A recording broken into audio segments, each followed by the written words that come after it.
दोस्तों, प्रभु श्री राम और रामायण के इतिहास के बारे में हम सब जानते हैं कि कैसे उन्होंने 14 वर्ष का वनवास काटा और रावण का वध करके बाद में वे अयोध्या लौटे थे। लेकिन उसके बाद जब प्रभु श्री राम ने अयोध्या को छोड़ा और अपने शरीर का त्याग किया तो उसके बाद क्या हुआ और उनके बाद अयोध्या नगरी व वहाँ के लोगों का क्या हुआ, और क्या आज भी अयोध्या में श्री राम के वंशज जिंदा है? यदि है तो वे कौन है?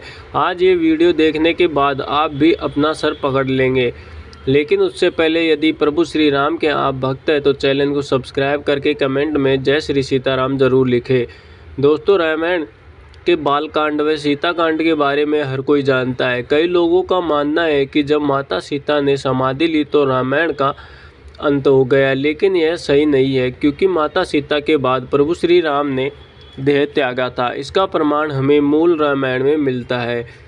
वाल्मीकि रामायण के प्रथम अध्याय को मूल रामायण कहा जाता है, जिसमें हमें श्री राम के देह त्याग करने की जानकारी मिलती है। माता सीता के धरती में समा जाने के बाद श्री राम का धरती पर कार्य पूर्ण हो गया था और हनुमान जी को भी श्री राम जी ने अंगूठी लेने के लिए पाताल भेज दिया था, क्योंकि प्रभु श्री राम जानते थे जब तक राम भक्त हनुमान जी उनके साथ है तब तक कालदेव में इतना साहस नहीं है कि वे हनुमान के होते हुए उन्हें ले जा सके, जिस कारण से श्री राम ने हनुमान जी को पाताल लोक अंगूठी लेने के लिए भेज दिया।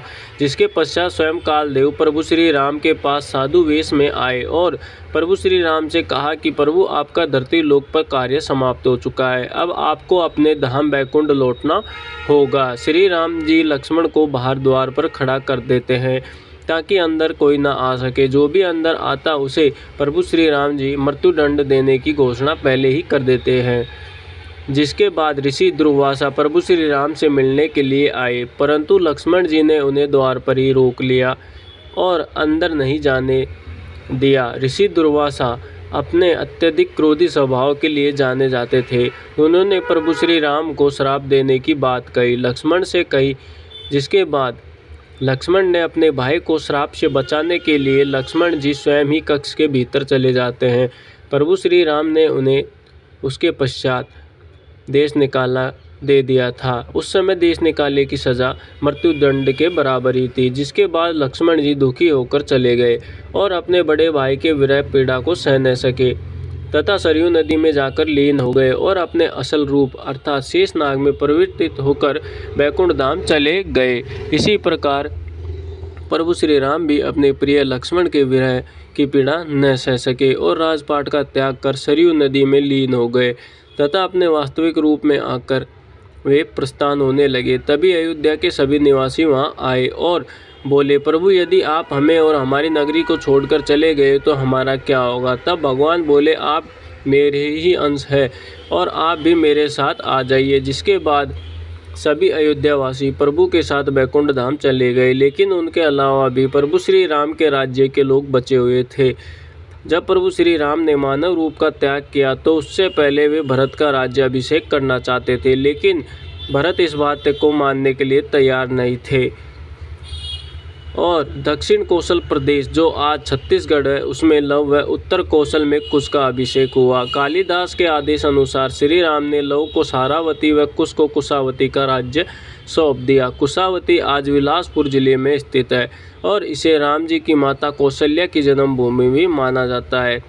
कुश को अयोध्या जाने के लिए विंध्याचल को पार करना पड़ता था, जिससे पता चलता है कि उनका राज्य दक्षिण कौशल में ही था। ऐतिहासिक प्रमाणों की माने तो उनके अनुसार लव ने लवपुरी की स्थापना की, जो वर्तमान में पाकिस्तान का लाहौर शहर है। यहाँ लव का एक मंदिर है। इसके बाद लव के वंशज गुजरात चले गए, जहाँ पर उन्होंने सिसोदिया वंश की स्थापना की। शायद इसी कारण मेवाड़ का अधिक राज्य सूर्यवंशी है। लव के राघव राजपूतों का जन्म हुआ, जिसमें बड़गुजर, जयास और शिकवारी का वंश चला था। साथ ही साथ जबकि दूसरी शाखा में सिसोदिया राजवंश की थी, जिसमें बैछला यानी बैसला, गहलोत, कोछिल वंश के राजा हुए। दूसरा, कुश ने कुशावती राज्य की स्थापना की, जो छत्तीसगढ़ के बिलासपुर जिले में है। कुश ने अपने राज्य को पूर्व की तरफ फैलाया और एक नागवंश कन्या के साथ विवाह किया। ऐसा माना जाता है थाईलैंड के राजा उसी वंश के हैं। इसी कारण थाईलैंड में राम जी की ज़्यादातर पूजा की जाती है या उनकी उपाधि दी जाती है। कुशवाहा के कछवाहा राजपूतों का वंश चलाया गया। लाहौर में कुश का ही वंश आगे बढ़ा, इसलिए इतिहास के पन्नों पर कुश के वंश का ही अधिक वर्णन है और कुश के निषाद पोंग, नल और परपोत्र नभ।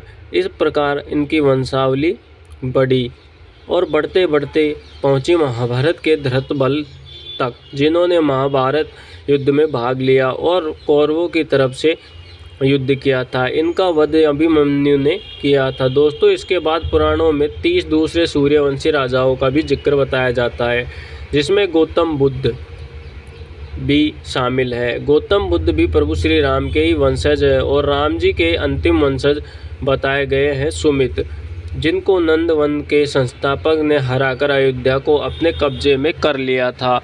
अब बारी प्रभु श्री राम के भाइयों के पुत्र की आती है। तब भरत के पुत्रों का नाम तक्ष व पुष्कर था, लक्ष्मण के पुत्रों का नाम चित्रांगद व चंद्रकेतु था और शत्रुघ्न के पुत्रों का नाम सुबाहु व सुरसेन था। भारत ने अपने नाना कैकेयराज की सहायता से गंधर्व राज्य को जीता था। भरत ने अपने दोनों पुत्रों को वहां का शासक बनाया।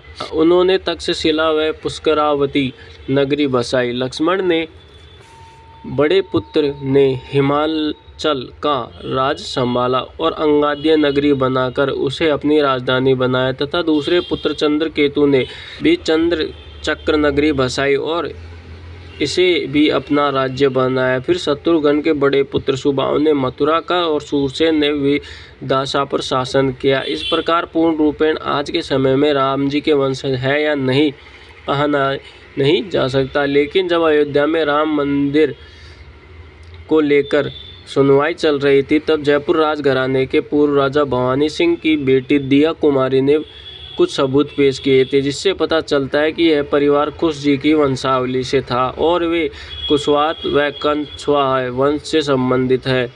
दिया कुमारी ने एक पत्रावली भी बताई, जिसमें प्रभु श्री राम के वंशावली क्रमवाई लिखी हुई है।